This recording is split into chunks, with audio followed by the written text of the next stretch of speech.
Hi out there. Right, a lot of you know how Manslaughter's first gig went, of course, because you've seen the programme maybe, and yes, were we hot or what? Were we good or what?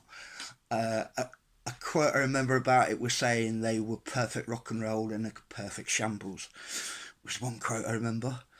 So you were well aware of how the first gig went, but very few of you would be aware of how Manslaughter's second gig at Rawlins Community College went in February of 1992, just in time for Valentine's Day, actually. And this was a St. Valentine's Day massacre of its own making, to be honest. Many reasons that Manslaughter were better, because we got the twin guitar attack at last because we wanted that with Gavin lead, Kevin rhythm, and we needed a bass player.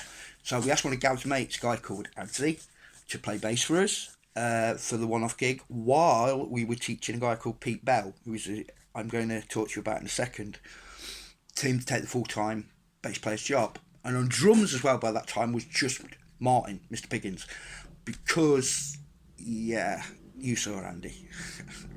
Right, Martin had put in his chops and was starting to learn to play drums properly, so we had that five-piece kind of classic hard rock heavy metal band line up, me at the front.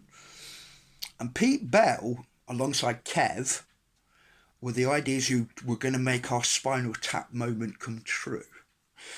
Because instead of that raggedy piece of cloth that said manslaughter on it, or man's laughter, yeah, I've heard all your gags, I know all your gags out there.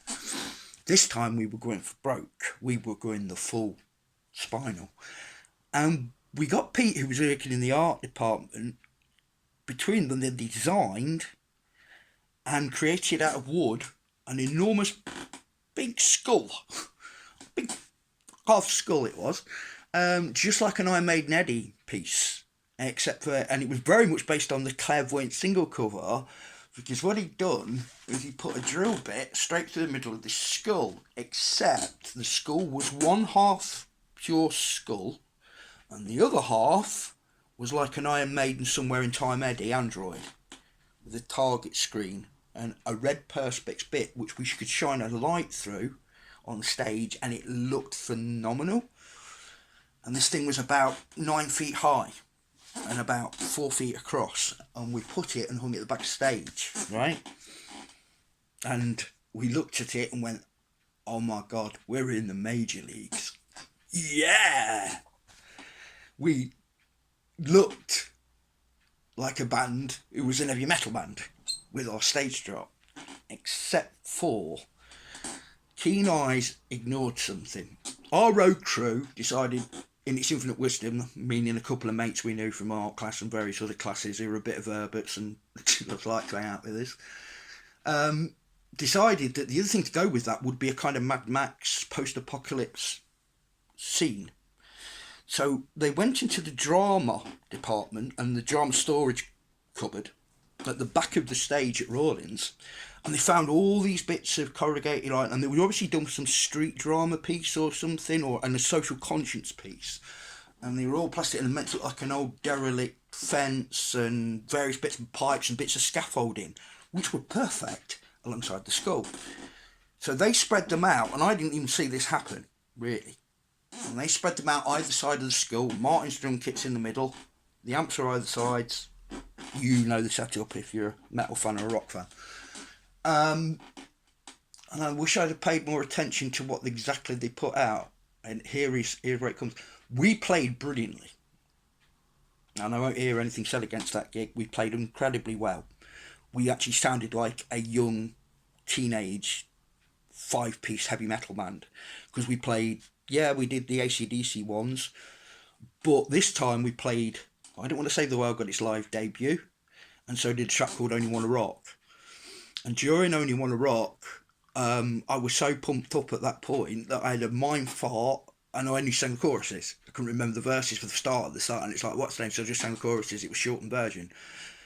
And I Don't Want to Save the World, I did my anti-green piece, my anti-environmentalist piece, live off the stage.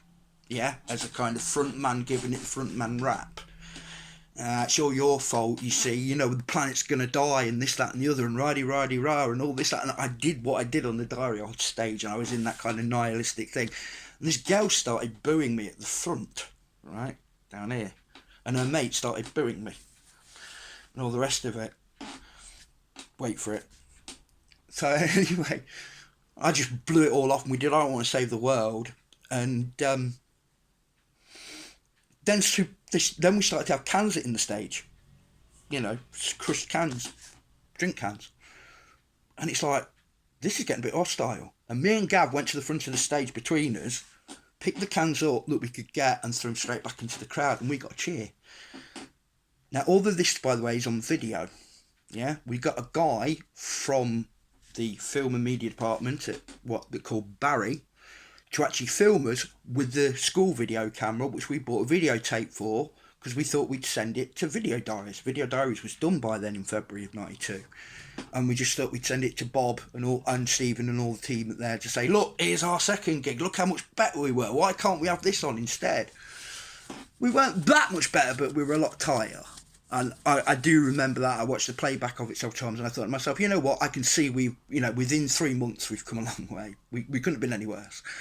So, but the point I got that some of the abuse may have come from was the backstage of the apocalyptic haberdashery and everything else. Those you take from the social conscience piece, and there in big letters were the words, N-words, go home. Yeah, that N-word, right? And it was in big Dayglow orange letters on the side of the stage. And I'm like, walked off the stage and go, oh my God. I'm thinking, everyone was like scared of my cyber school, and we'd left that on stage in big Dayglow, 2 foot high letters, N's go home. And to cap it all, when we came on for our encore, yeah, Martin got so fed up at the end because he could hear what's her name, and I think after what that Spinal Tap collision mistake happened, you can kind of understand why certain members, because it was a multicultural college, obviously, and a multi-ethnic college, would probably thought we were the local KKK in teenage metal band form. But Martin got so fed up that part of the scenery was a mini car tyre. And he jumped off the drum kit and he threw it straight off the stage with a bloodthirsty scream of "Fuckers!" And it hit the girl who was booing me at the front and knocked her straight over onto the deck. Couldn't make it up. It was like, yes, right?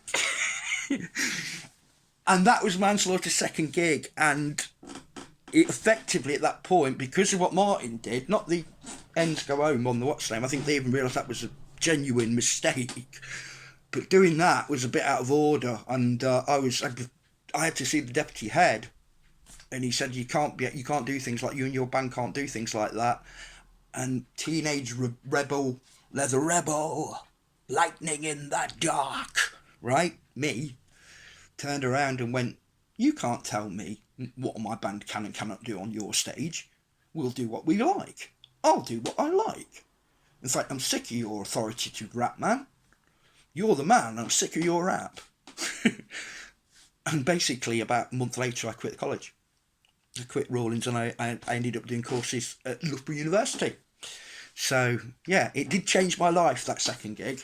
So, but I bet you didn't know anything about that unless you were there. And if any of you were there, there's comments below. I doubt many of you will be. Anyway, story for you all. Have a great day. Take care of yourselves and stay metal. Take care.